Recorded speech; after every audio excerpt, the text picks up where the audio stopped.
Chapter 7 Scene 1 The Association Briefing spiritual energy cultivation association के headquarters में एक emergency meeting चल रही थी। रूम में सिर्फ ठंडी फ्लोरेसेंट लाइट थी और मॉनिटर्स पर एक ही जगह का लाइव स्पेक्ट्रल स्कैन ब्लिंक कर रहा था, जेड एम्परर पीक। एसोसिएशन का डायरेक्टर, एक थका हुआ पर सख्त आदमी, टेबल के सामने खड़ा था। उसके इर्द गिर्द सिर्फ कुछ ही सीनियर पाइनियर्स बैठे थे। स्पिरिचुअल एनर्जी कंसंट्रेशन स्कैन के मुताबिक डायरेक्टर ने एक ग्राफ पर पॉइंट किया जो सीधा स्काई तक शूट कर रहा था। जेड एम्परर पीक का डेंजर लेवल तेजी से बढ़ रहा है। रूम में हल्की सी टेंशन फैल गई। जो माउंटेन पहले एक सिंपल जगह थी, अब एक स्पिरिचुअल एनर्जी का नेक्सस बन चुकी थी। जेड एम्परर पीक के समिट को तुरंत सील करो, नया पॉल्यूशन जोन एस्टैब्लिश करो, डायरेक्टर ने ठंडी पर भारी आवाज में कहा। यह इंसिडेंट सडन भी है और क्रिटिकल भी। किंगिंग को दूसरे मिशन से तुरंत बुला लिया गया है। किंगिंग, जो पहले येचन से मिली थी, आगे बढ़ी। उसकी आंखों में अब मजाक या कंफ्यूजन नहीं था, सिर्फ एक शार्प पाइनिया का फोकस। किंगिंग, डायरेक्टर ने कहा, रिपोर्ट करो। सर, समिट फिलहाल बिल्कुल इनएक्सेसिबल है। Thunder type spiritual power erupt होने के एज पर है। हमने इसे A rank pollution zone declare कर दिया है। रूम में एकदम से साइलेंस छा गया। ए रैंक मतलब कैटास्ट्रॉफिक लेवल का डेंजर। एक ऑफिसर ने अपना टैबलेट देखा और धीरे से बोला, इस रेट से तो नेक्स्ट 1 आवर में ये एस रैंक तक बढ़ सकता है। इमरजेंसी प्रोटोकॉल अभी एक्टिवेट करना पड़ेगा। किंगिंग ने सर हिलाया। उसकी आवाज़ बिल्कुल सीरियस थी। सर, हमारे रीजन में कोई भी पाइनियर वहां तक पहुंच नहीं सकता, मैं भी नहीं। इवन एक 3 star ghost x realm pioneer का प्रोजेक्टेड मोर्टेलिटी रेट है 100%। थप। डायरेक्टर ने टेबल पर हाथ मारा।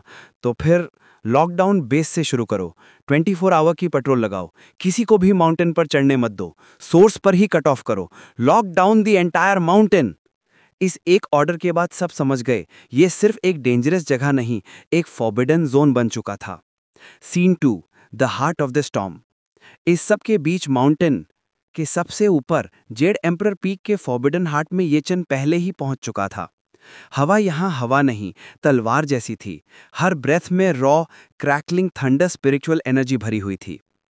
Good thing I have the golden sun breathing technique puppet clone, Yechan ने सोचा, अपनी प्रेपरेशन याद करते हुए। क्लोन सिर्फ एक टूल था, डेटा कलेक्ट करने के लिए। असली काम उसका खुद का था। उसे थंडर एट्रीब्यूट का सबसे शुद्ध एसेंस, जो सिर्फ स्टॉर्म के बीच मिलता है, वही चाहिए था। यह नया एरा था, स्पिरिचुअल एनर्जी रिवाइवल का। इंसान अब फूड चेन के टॉप पर नहीं था। दुनिया बदल रही थी, और डेंजर्स भी। In future even cultivators will face monsters they can't imagine.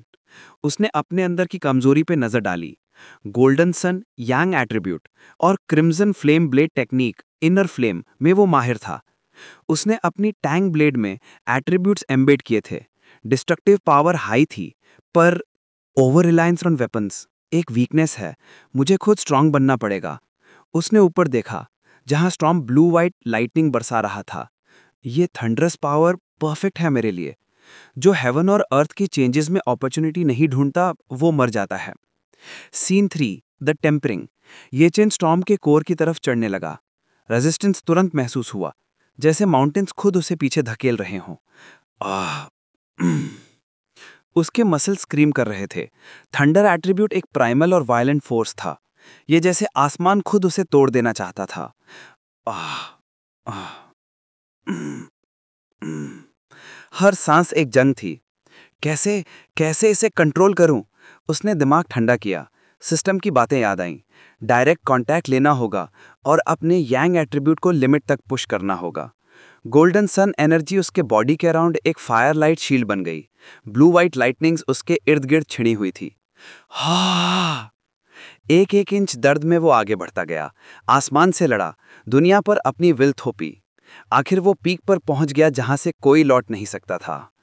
मुझे मर के जीना होगा। थंडर ने उसकी सांस बंद कर दी, जैसे किसी ने उसे कोरोसिव पानी में फेंक दिया हो। आसमान गरज रहा था। हर साउंड वेव एक फिजिकल पंच थी। फिर system notification, powerful thunder attribute detected, compiling in progress. आसमान की एनर्जी उसके सामने झुक गई। You have obtained divine thunder tempering. Summon heavenly lightning to temper your flesh. Gained 50 serial points. Thunder ने उसे छोड़ा नहीं, उससे बनाया।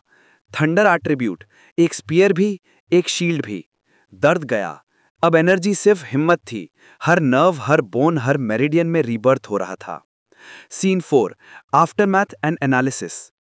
अगली सुबह जेड एम्परर पीक पर थंडरस्टॉर्म खत्म हो चुका था। थंडर का वेट अभी भी हवा में था, पर मैनेजेबल। एक पाइनियर टीम मेजर हान के लीड में साइट पर पहुंचा। स्कैनर्स बीपिंग कर रहे थे। मेजर हान, रीडिंग्स अजीब हैं, एक ऑफिसर ने बोला। ये एनर्जी जैसे कोई हरिकीन आया हो और फिर पूरा वैनिश हो गया हो। मेजर ने समिट पर उंगली पॉइंट की। थंडर एट्रीब्यूट अभी भी यहाँ है और कोई यहाँ था। सु किंगिंग का दिल जोर से धड़का। वो एनर्जी पहचानी सी लगी। ये चेन?